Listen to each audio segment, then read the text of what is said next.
Welcome. We are glad to have everyone here. I'm Brent Hales. We're excited to have you here today with our next College Connections webinar. These webinars are designed to give you a unique inside perspective, the diverse programs, the people, the priorities, and partnerships that we have within the Penn State College of Ag Sciences. So we are recording this session. So you'll find the links to this and all past College Connections webinars, as well as registration information for future events on our college websites. And you can get there by searching College Connections. Please note that it does take a few days to edit and post these recordings. Today's session is the Penn State Master Gardener Program and its impacts in Pennsylvania. So I'm joined today by Andy Faust, Interim Master Gardener Coordinator, and Val Sesler, Area Master Gardener Coordinator. After the session, we'll have a Q&A session, and after their presentation, rather, we'll have a Q&A session, first addressing those questions that were submitted during the registration process. But if you have questions during the presentation, please enter them into the Q&A link, not the chat, because that's easier for us to track them here. So without further delay, I'd like to take a few minutes and introduce our presenters. Andy Faust, he is the Area Master Gardener Coordinator for areas 1, 2, and 5. He's also currently serving as the Interim State Master Gardener Coordinator for Extension's Horticulture Unit. He leads and supports program teams across the Commonwealth, and he delivers state program and marketing initiatives. He creates opportunities for volunteers and helps build sustainable partnerships. Andy is a Penn State alumnus with a degree in horticulture landscape and a minor in agribusiness management. He also has an MBA, and before joining Extension, he worked for Lesco, John Deere, and Site One. Andy's a Navy Seabee veteran. Thank you very much for your service, and a master gardener in Center County. Val is the Area Master Gardener Coordinator for counties in Southwest PA, and has been with Penn State Extension for 13 years. She has a bachelor's in psychology from West Virginia University, and part of her motivation for her professional work comes from how the Master Gardener Program contributes to research with the other extension teams and universities and the horticulture education for people in Pennsylvania's communities. Val additionally serves as a 4-H leader in Fayette County and resides in Uniontown with her fellow Master Gardener husband and Penn State graduate Bert. So Andy, Val, off to you. Brian, thanks so much for introducing Val. I'm going to get my slide deck shared here, and we can go ahead and start. Okay, great. Well, welcome everyone. Val and I are really excited to be here today as we share information about the Master Gardener Program, our impacts across the state, and opportunities for you all to engage with our communities through the Master Gardener Program, and perhaps one day become a Master Gardener yourself. It's always good to start with our mission. The mission, Penn State Master Gardener Volunteer Program, we support the mission of Penn State Extension by utilizing unbiased research-based information to educate the public and our communities. Best practices focus on sustainable horticulture and environmental stewardship. And it's also good to always start off with a poll question. So we're going to start with an engagement poll question. You'll see it pop up on your screen here in a couple of minutes. We want to ask you about your engagement with the program. So let's start with that. Have you engaged with the Master Gardener Program in your community by some of the following? And you can choose multiple items if you want. Attending one of our educational workshops. Have you had someone answer a garden question in your community? One of our volunteers answer those questions. Read content from our Extension website, our Master Gardener website, which there's a ton of information in there. Have you attended one of our plant sales across the state? We have many that are planned here into May. We'll talk more about that here coming up. Or if you haven't engaged with the Master Gardener program, let us know as well.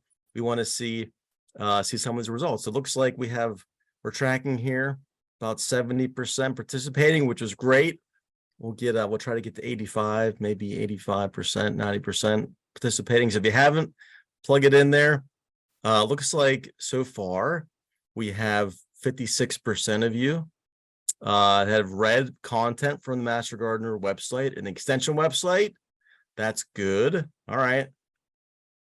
Let's get a couple more percentage here. Let's try to get to 85% participation. And then we'll share the results with everyone. Good. Some of you attended the plant sales. There we go. Almost half attended the plant sales. Great. Okay. All right. We're at 85%. Why don't we go ahead and we'll share the results with everyone. All right, here we go. You can see some results. This is fantastic. So looks like only about 25 of 100 that are here today haven't engaged. So that's great because we have some work to do in your community. 35% have joined a webinar. 39% attended a plant sale. That's excellent. Read content, 55%, so over half. Answered questions from our Master Gardeners. Good. Okay. Well, this is great to see some engagement, and thanks for engaging with our programs. We look forward to spending more time with the 25 of you who have it in your counties. So great. We'll move on to the next part of our presentation. And I just want to kind of open and just say, we are, loud and clear, making such a difference in our communities. We as Master Gardeners across the state, we learn, we teach, and we grow, with our community. So, we educate, and you can see the slide here, so many valuable impacts and data bits, but we educate through presentations, we educate through workshops, radio spots, articles. We have some really nice collaborations with our research taking place at Penn State, school programs, a lot of youth programs across the state as well, just to name a few. So you can spend a minute and look kind of through some of these direct contacts that we do across the Commonwealth. This comes right from our annual report, which we put out every year. This is hot off the press too, so it's coming to your county near you. So if you're engaged with the Master Gardener program in your county, look to read through our 50-page annual report. Okay, we have almost 4,000 Master Gardeners across the state, which is we're really excited about. And they've contributed over 197,000 volunteer hours, which is just phenomenal. Okay, so thanks for all that work. We are making some big differences in our communities with the work that we do. Right.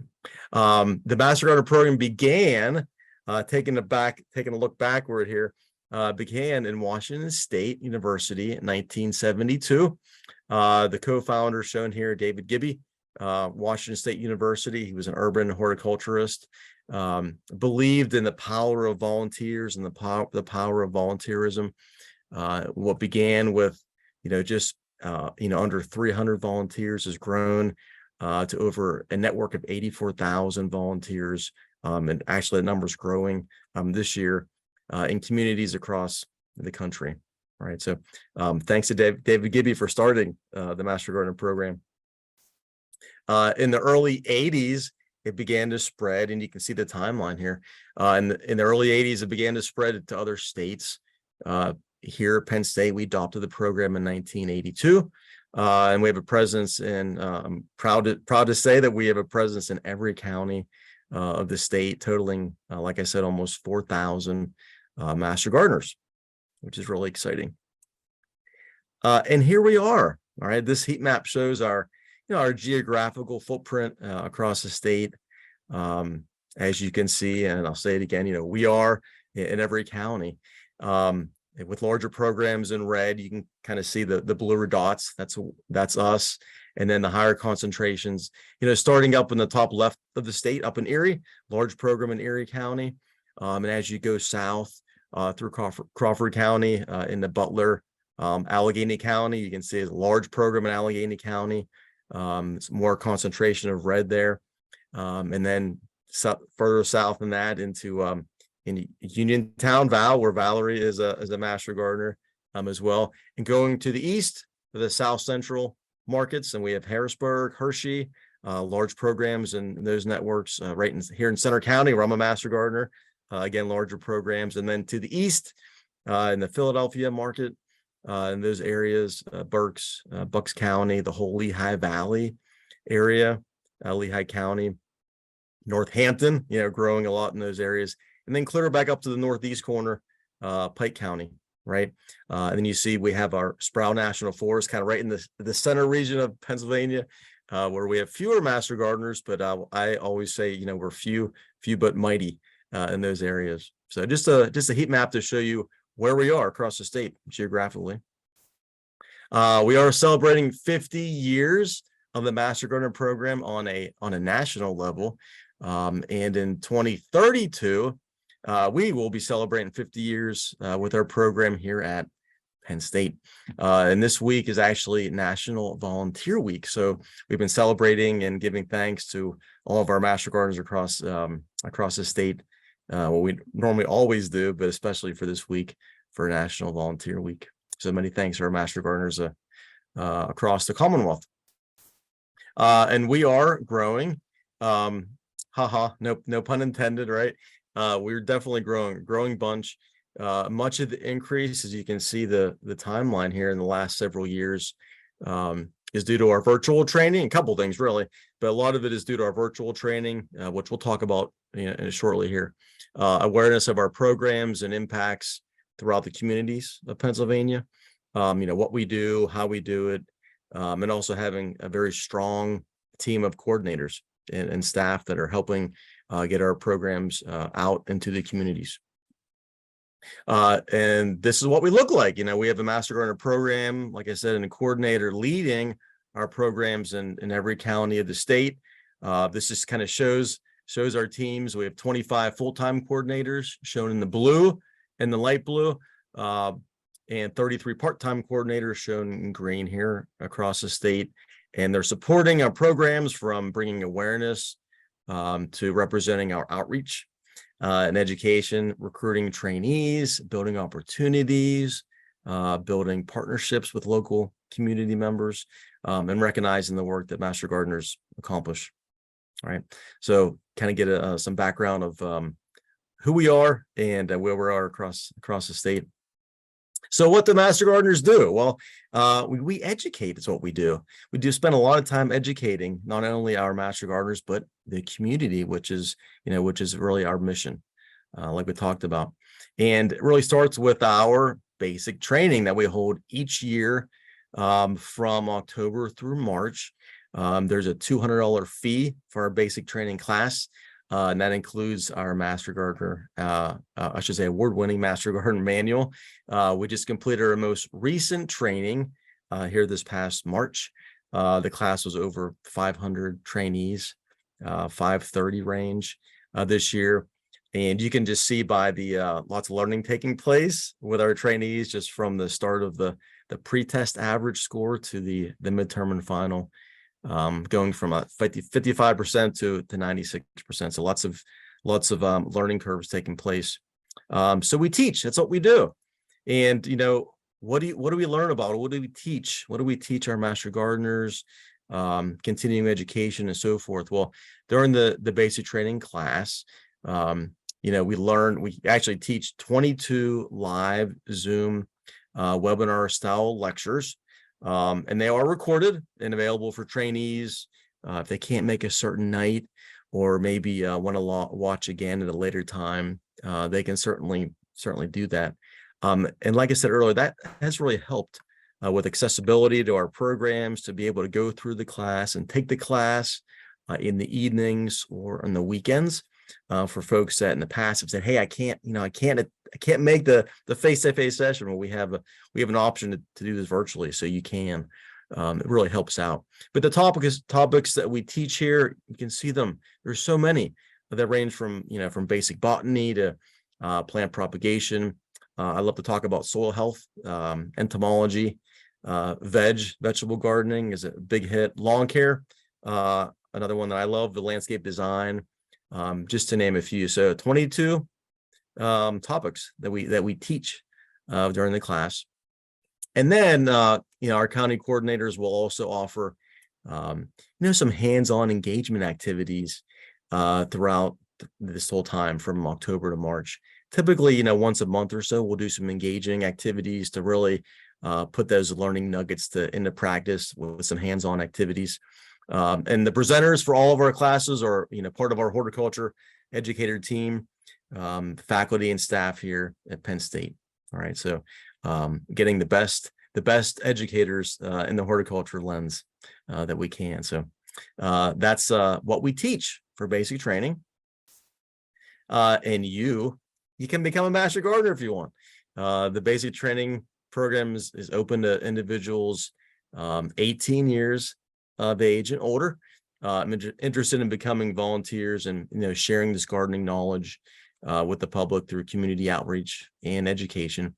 What to do? Well, contact your county extension office for details, or go to our website to learn all about our program, and guide you to contact the coordinator there in your county, where you live, for next steps, including perhaps an information session that you can attend to learn more about the program, timelines, and all those nuggets.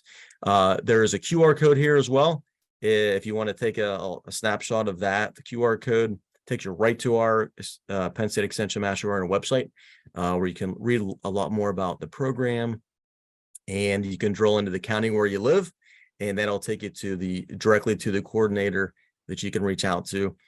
We do have some easier ways to apply online electronically. So just click of a button, you can enroll in the class, or at least be on the list, because we do have a lot of counties that have waiting lists, right, for our classes. So again, use the QR code, get more information, and spend time on our website. Okay. After you complete the training, we do have that 80%. So you have to reach that 80% score on our midterm and final. Our trainees then continue to work towards 50 hours of required volunteer service for the first year. Okay, so that's one of the requirements. You take the class, and you continue, when you start to take the class, to work towards those 50 hours of required volunteer service in your county, with projects that are already signed up. Yep. And then additional years is 20 hours each consecutive year. Some examples of the educational outreach across the state are shown here, and where master gardeners are, achieving our mission. You can just kind of go through here. Our way up in Erie County, to the top left corner of the state, working on diverse impacts at one of our community gardens that we educate there, providing seed starting kits and teaching residents in the communities. Down to Delaware County, in the southeast corner of the state, teaching community gardens there. Teaching the members how to grow their own food through the Seed to Supper program. And then if you go back up to the northeast corner of the state, top right hand corner of the state, Wayne County, we do a lot of youth training there, youth education at Wallenpaupack Middle School. And then back to the southwest in Fayette, kind of now near where Val lives in her area, partnering with the community center there for more youth education. So just a splash of some of the outreach that we get involved with, in each of our counties across the state. Right. All right, next, Val is going to spend more time talking about our educational outreach nuggets across the state. Thanks, Val. Thank you, Andy. All that great information that you've given, I appreciate it. The Master Gardener mission is to educate, and we have many and varying opportunities to meet that mission. Answering gardening questions from the community and through our hotlines continues to be a perennial winner. In 2022, the Master Gardeners answered over 21,000 questions from topics including garden planning, selection and propagation, plant ID, soil health, disease, and insects, just to name a few. Plant clinics, like the one shown here in Blair County, are a great way for Master Gardeners to connect with residents and answer their questions. You can ask a Master Gardener in your county by emailing them too. Use the QR code here to take you to the garden hotline in your county. The Penn State Extension Master Gardeners are helping to address the hunger crisis in Pennsylvania through the Seed to Supper program. We are all experiencing the higher cost of food. This program is a collaboration with community-based agencies such as libraries, churches, maybe food banks, to help with this issue. And as part of this partnership with these organizations, Master Gardeners provide the participants with education to grow their own vegetables, and they give them classes such as garden site selection and preparation, soil health, planting, maintenance, all the way to the harvest. We bring in other experts such as food, family, and health educators, master food preservers, or chefs to provide the nutrition, preparation, and preserving guidance for the fresh produce. This year, 23 counties are participating and expanding their outreach to include whole family units, including children. The program is highly adaptable and presented in a wide variety of ways. We are looking forward to continuing and increasing our outreach across the Commonwealth for many years to come. This year, a new color edition of the course book is available, and we also have PowerPoint recordings in Spanish. Spotted lanternfly.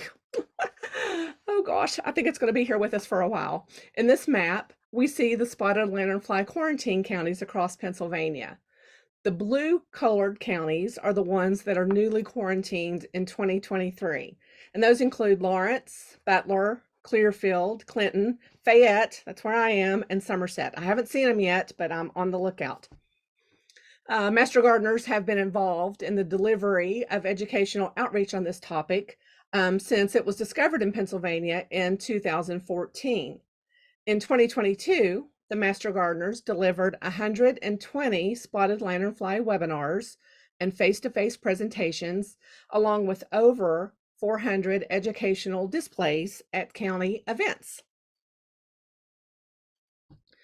Collaboration with research partners is not new to the Master Gardener program, but we have definitely had increased opportunities to explore these partnerships in recent years. Using our vast base of available trained volunteers is invaluable to these kinds of projects because our research partners don't always have the resources and feet on the ground to conduct the kinds of experimenting needed to accomplish their goals. One of these partnerships is with the lab of Penn State Associate Professor of Entomology, Margarita Lopez Uribe. The purpose of this partnership is to leverage the Master Gardener interest in pollinators to develop a state wild bee monitoring project. Bees are the most important pollinators of flowering plants in natural, agricultural, and urban habitats. The decline of bee populations worldwide has called attention to the need to better understand the diversity, distribution, and abundance of the wild bee pollinators. A recent study from the Lopez Uribe lab updated the number of species reported in Pennsylvania to 437, providing the first step to our understanding of the regional bee diversity across the state.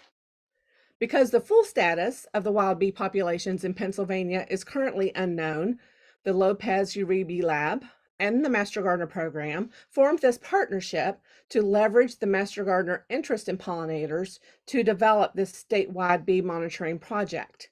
The project has offered advanced training to Master Gardeners via a series of webinars and hands-on field and lab days before these project participants then lead field collections independently.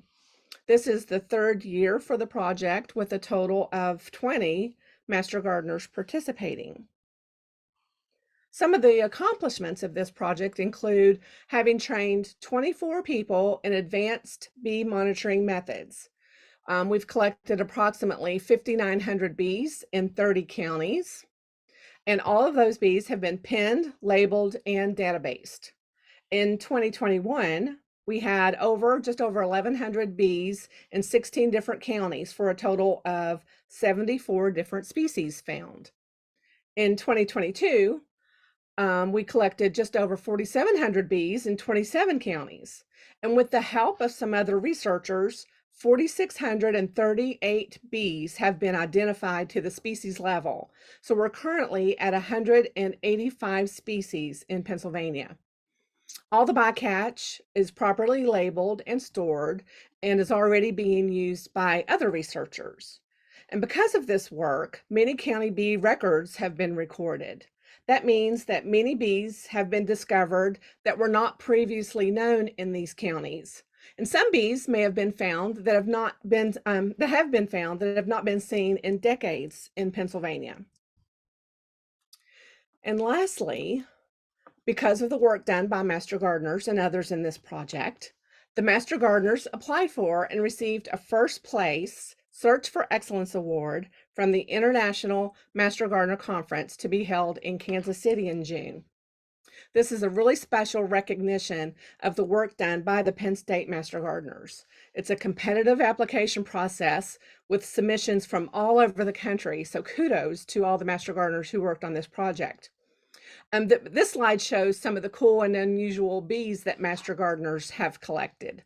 The one on the top right, the Calliopeus cuckoo bee, is one of the cooler ones that doesn't really look like a typical bee. It's a solitary bee specialist that has the unusual trait of holding its wings under its abdomen. We also collaborated with the Hershey Medical Center in 2022. So the master gardeners provide education to their research participants on growing their own healthy food.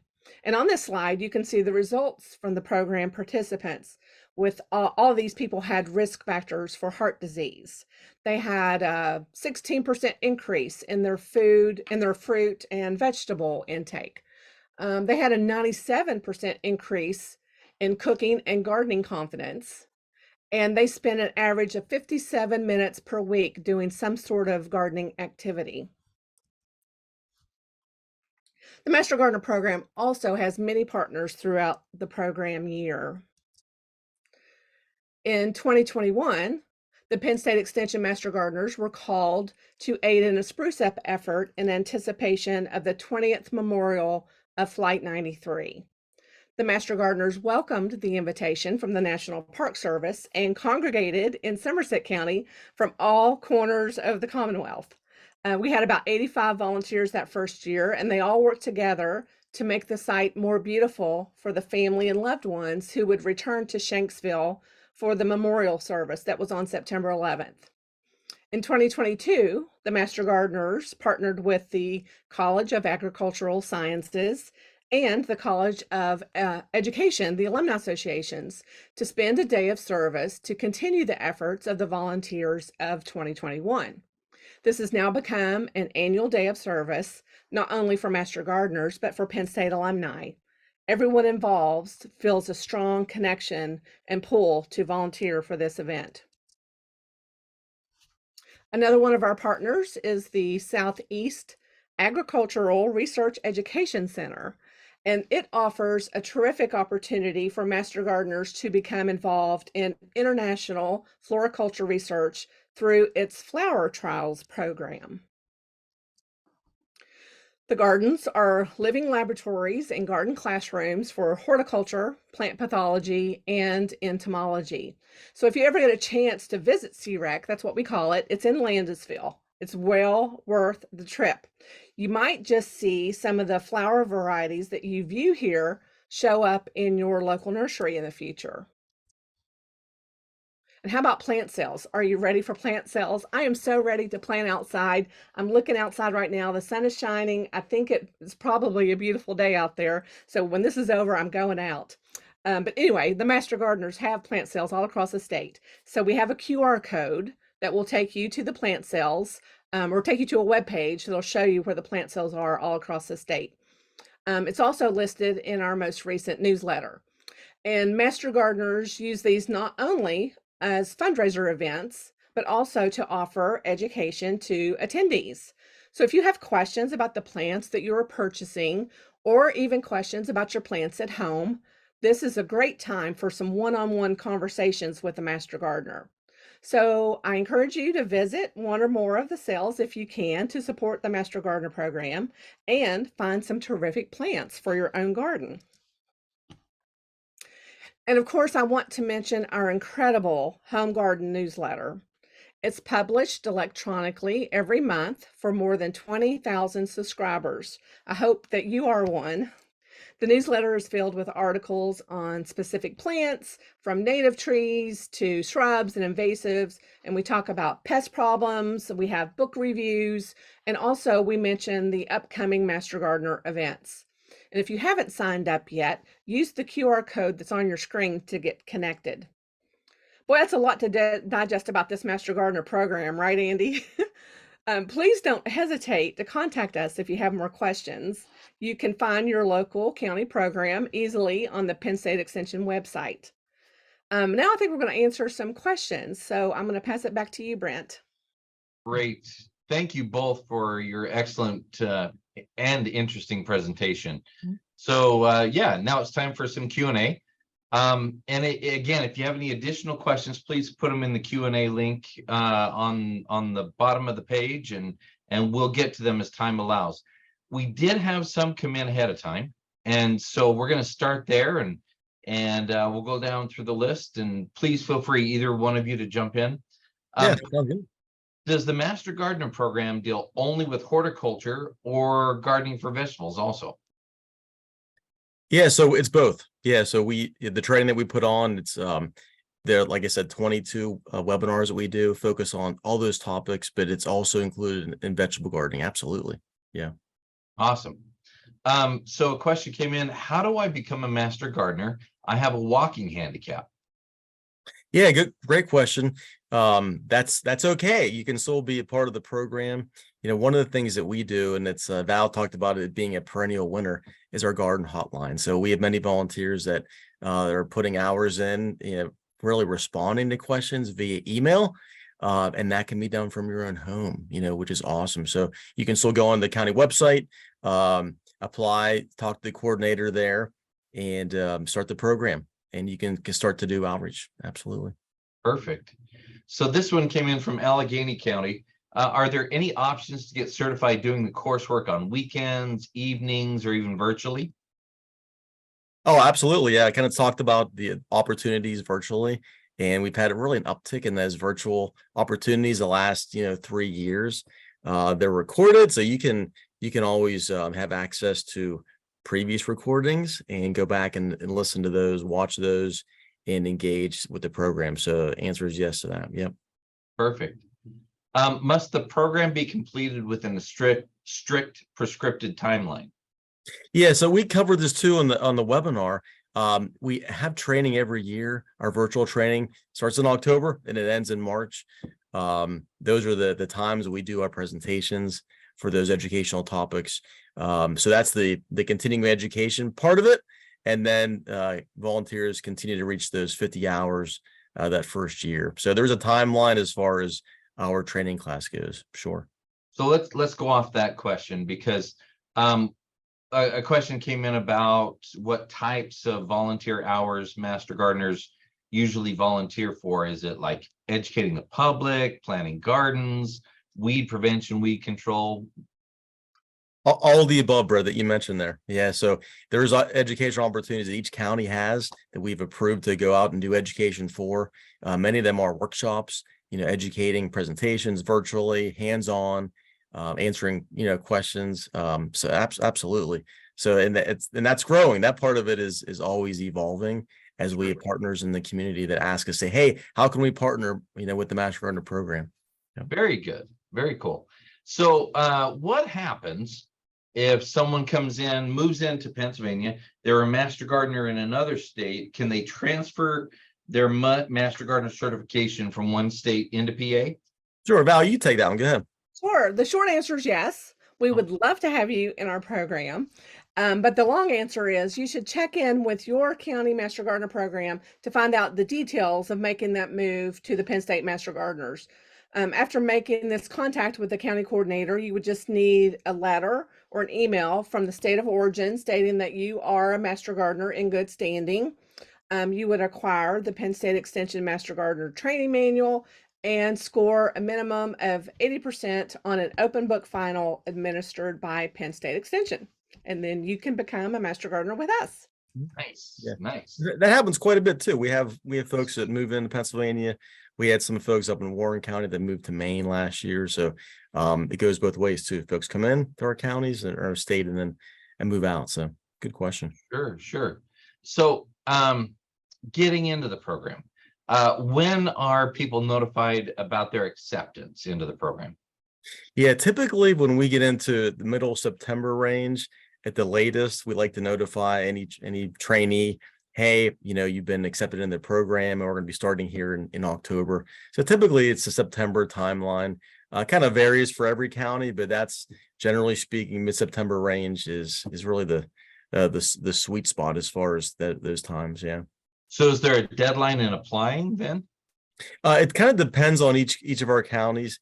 We typically have deadlines of like end of August is really generally speaking a time when we ask everyone to get those applications in so we can go through them and then evaluate those and meet with them to make sure it's the right fit. And then mid-September range, make decisions. Yeah. I will say in some of the bigger, please. let me just jump in here for a minute. Some of the bigger counties do have earlier deadlines because we have more people who apply than we can take. Yeah. So that process happens a little sooner. So for example, I think right now in Allegheny County, Westmoreland County, they're doing, applications and interviews right now. So if you live in one of the bigger counties, go ahead and apply. Don't wait until end of summer. I see. So is there you talked about a cap? Is that different for every county or? It usually is. It varies based on the amount of space that we have. It varies on how big the program is. We want to make sure that we can offer all of our trainees a good experience. So we may have 100 applicants for a county, and we don't want to take 100 applicants because we want to give them the best experience. So we may only take 25, 30 applicants. So it makes it better for the trainee in the long run to have a smaller class. Sure. Are there in-person classes? And if so, typically when are those given? Yeah, well, in general, the basic training class is offered online via Zoom. So we have everybody taking the same class, getting the same experience with the same educators. We want to have this synonymous experience for everyone so that that's why we do it online. Another reason was because of COVID. This kind of did start this process of doing this online training. But what we found out is we have more people involved that couldn't be involved before when maybe the classes were during the day or on a day that they couldn't attend. So this has been really good. The classes are recorded. So if you can't attend a class, you can watch it, at your own leisure. But then we do offer some in-person, hands-on training to make sure that people get their hands on, if we have a propagation class, they want to know how to propagate. They want to get their hands in there and do it. And pruning is another good example. And we also want to have these relationships formed with the classmates and the veteran Master Gardeners. So we have other in-person events to facilitate this because we want them to be, know each other and get to know each other. Sure. How much does it cost to be a program participant, and typically how long does it take? The fee is $200. Okay. $200 for the program. And the training starts in October and it goes through March. Yeah. Perfect. So do you coordinate or collaborate with like the Pennsylvania Department of Ag or specific industries? And if so, in what way? Yeah, we collaborate with the Department of Ag, quite a bit. Obviously, they're a wealth of information. Like we use them for a lot for resources, and also for spotted lanternfly, right? So we share a lot of information back and forth, and they really look towards us as Master Gardeners as feet on the ground, folks that are out there right on the front lines to answer questions and help folks out. So we do collaborate with Department of Ag, quite a bit. Gotcha. How about industry groups? Sure. Like I think there's opportunities for industries, so many industries.orgs out there like in each of our counties that we really align with. And those are like mainstay partnerships. And so we continue to have those come up in opportunities, all the time. So, yeah. We use them for speakers too. We have Sure. conferences that we Yeah. have, Yep. mostly, I think every other year we have a statewide Master Gardener conference. So we may invite somebody from Bartlett to come in and speak about, pruning or trees or whatever. And so we do use them for speakers quite a bit too. Oh, perfect. Mhm. So a question came in about the recommendations on the best way to use the Master Gardener credentials in community outreach. So Master Gardener credentials and community outreach. So one of the things that we talk a lot about is, we have that people say, you're a Master Gardener. Val, you're a Master Gardener and, in your county. And that's so well respected. And we like to brag about that, right? When we're doing our volunteer time, we don't want to use that credential for, to increase our business segment or grow a line of sales, that kind of thing. So we really keep it focused on our education, outreach events. We are volunteers. Yeah. Yeah. So a couple questions came in around gardening practices, and then I'm going to go back to some of the ones that came in during the webinar here. Sure. So what are your thoughts on hydroponics, and where does it fit into the future of our food system? Yeah, so great question. Hydroponics is really a growing industry.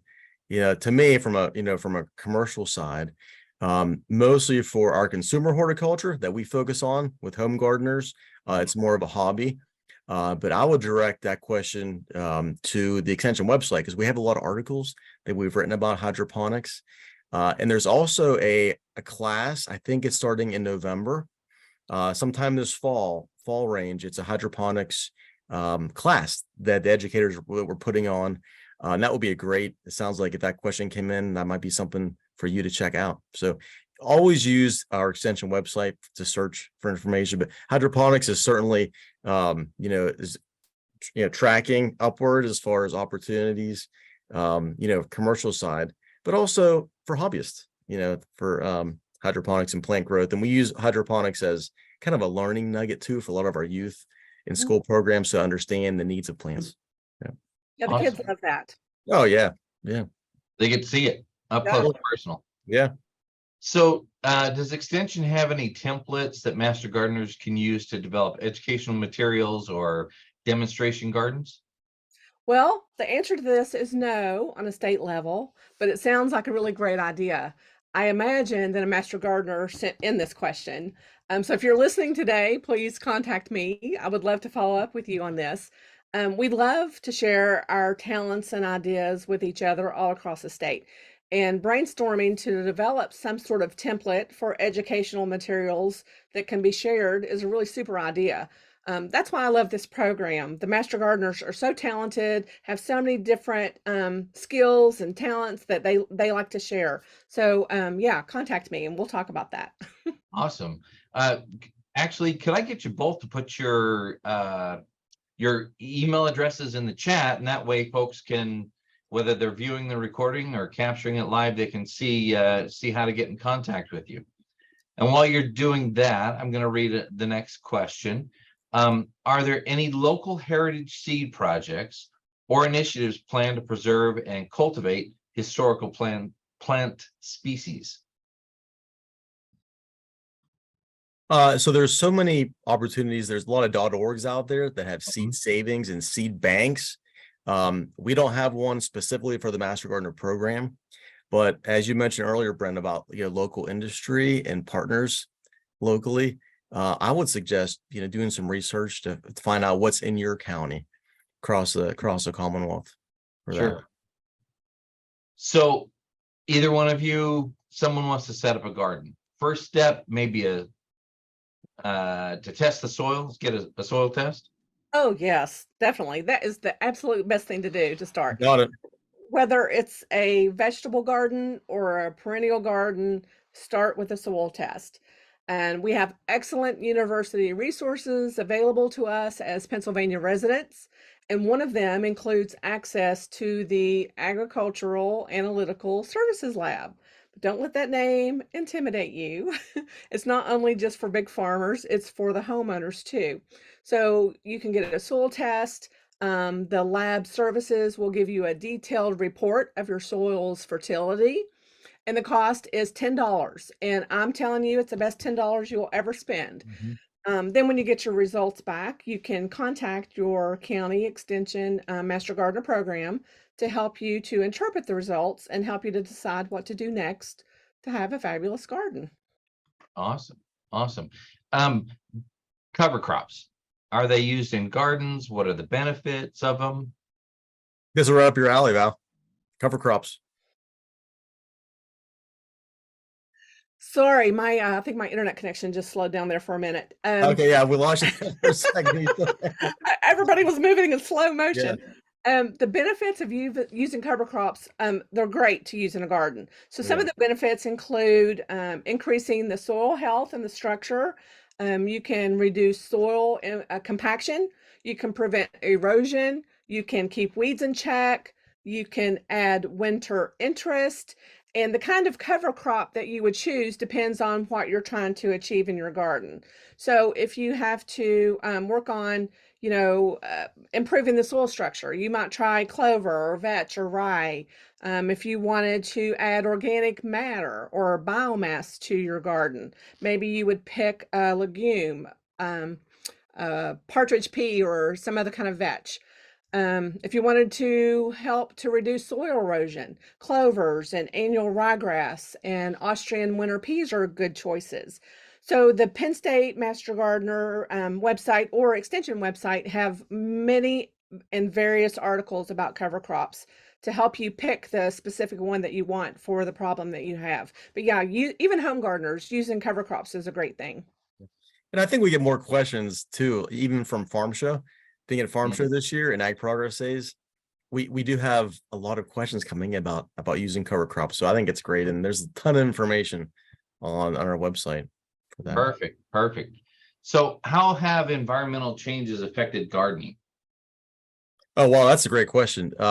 Certainly we have a couple of environmental factors. I would say just here in Pennsylvania, specifically our year-over-year rainfall. If you think about our rainfall year over year and our temperature deltas, spring, summer, and fall, I'll just speak to water specifically. As we don't have spring in Pennsylvania. What are you talking about? Yeah, we just have we have summer and then summer and early fall. Yeah, exactly. That's one of the things. So when you think about climate and the heat, you get into the middle of summer and it gets very dry. Not every year, right? But most times it does. And so there's implications for that. So we can have extended growing seasons, or we could have issues because there's no moisture for the soil. So there has been a pretty large uptick in those asking, how can I irrigate my garden? Drip systems are really, on the rise. Get a lot of questions about that.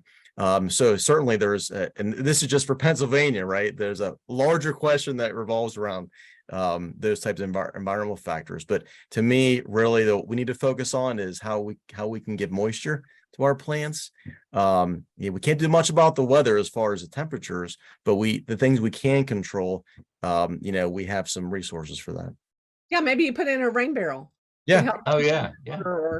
Rainwater harvesting has been a big thing. You can, put a rainwater harvesting system in your residence, collect that water, pumping systems out to your garden. And I always recommend in-ground irrigation. Drip irrigation is best for veg and for crops, versus over the top sprays. Yeah. So shift of questions. Do insecticides slow down the growth of plants? Oh, okay. Good question. This is a question regarding so slowing the growth of plants. Maybe you haven't heard this word before, this term, phytotoxicity. So phytotoxicity is basically plant or tissue damage that takes place when you're using not just insecticides, because insecticides are pesticides, any type of pesticide. So there are some implications, negative factors from phytotoxicity. And a lot of those revolve around, again, environmental factors. If someone's spraying insecticides or a pesticide during a 95-degree day and there's no wind, most likely higher risk for plant tissue damage. So the answer to that is yes. And again, I'll refer to the website a lot because we have a ton of information. There's plenty of information. I just read an article a couple weeks back about phytotoxicity. So visit the website to learn more about that one. Yeah. Awesome. Can old grapevines come back from disease? Oh, that's a good question. So, the best thing you can do is first to start to find out what disease that your grapevine has. And your local Master Gardener program can help with this. We can get samples. We can either view them ourselves or send them off to the plant disease clinic. And we want to have a definite diagnosis. But in general, I would say in Pennsylvania, black rot is the most common and probably the most devastating disease for backyard grapes. Symptoms can include reddish brown circular spots. And then pretty soon those spots turn light brown and you get these little black pimple-like bodies that appear in the center of the spot. And then your infected grapes become dark and they shatter and it leaves only the stem. The most serious fruit disease or fruit infection occurs when this grape is pea-sized or just a little larger. And then they become what we call them mummified. They look all wrinkled, almost like a raisin. They wrinkle up and just fall off the vine. So it's really important to have good pruning and cleaning habits for your grapevine. You should always remove any dropped leaves or mummified grapes to the ground. And also, grapes need a lot of sun and they need a lot of air circulation. So learning how to properly prune your vines will be very helpful. I will say if black rot is your problem, it is kind of hard to get rid of once you have it. It goes into the ground, the life cycle goes into the ground and it just starts all over again the next year. I personally had grapes in my yard, and when I got black rot, I dug them all up and I decided that I would move them to a different location. So I'm not saying that's what you have, but that's a common problem. So be sure to check with your county extension office, Master Gardener program for a definite diagnosis. Very good. Thank you so much. What is the best soil practice to grow onions, leeks, garlic, things like that? Good question. So I'll go back to the question earlier. What's the first thing we can do is to get a soil test. So if we can understand where our pH is, that's the first thing you can do. Another, I would suggest when you do submit a soil test to get a CEC, that's our cation exchange capacity. So that will tell you, that really tells us the amount of organic matter that's in the soil.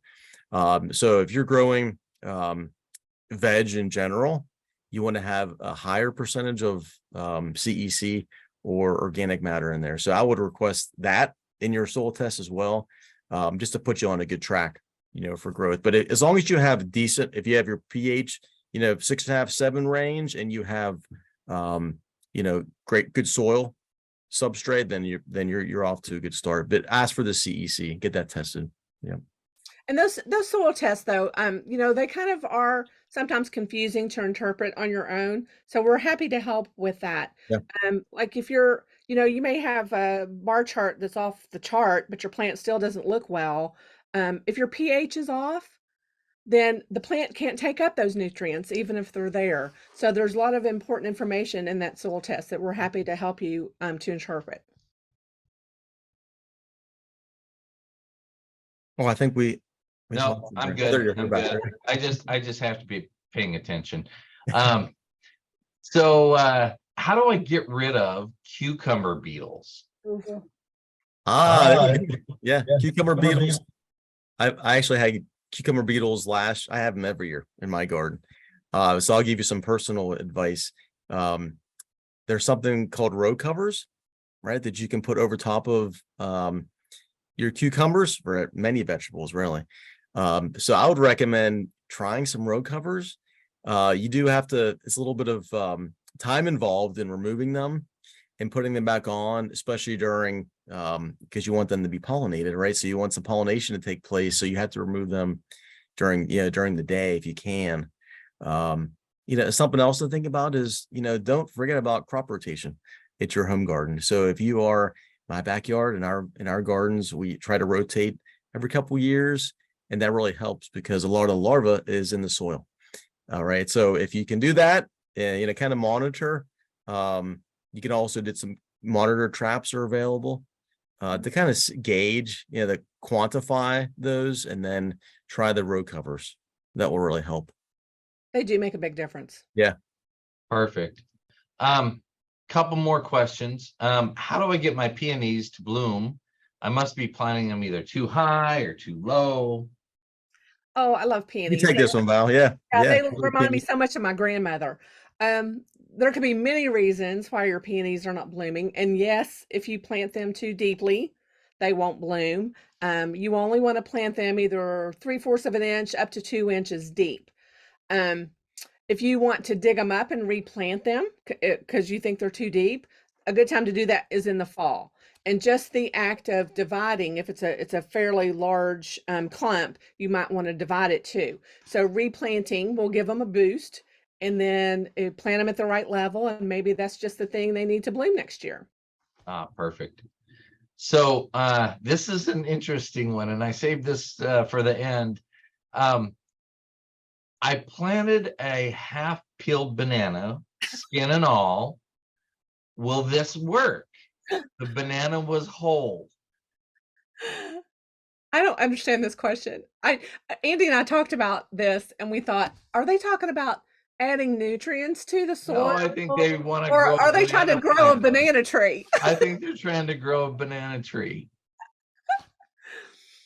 But Pennsylvania may not be the right climate. I think as far as our region goes, yeah, Pennsylvania probably wouldn't work.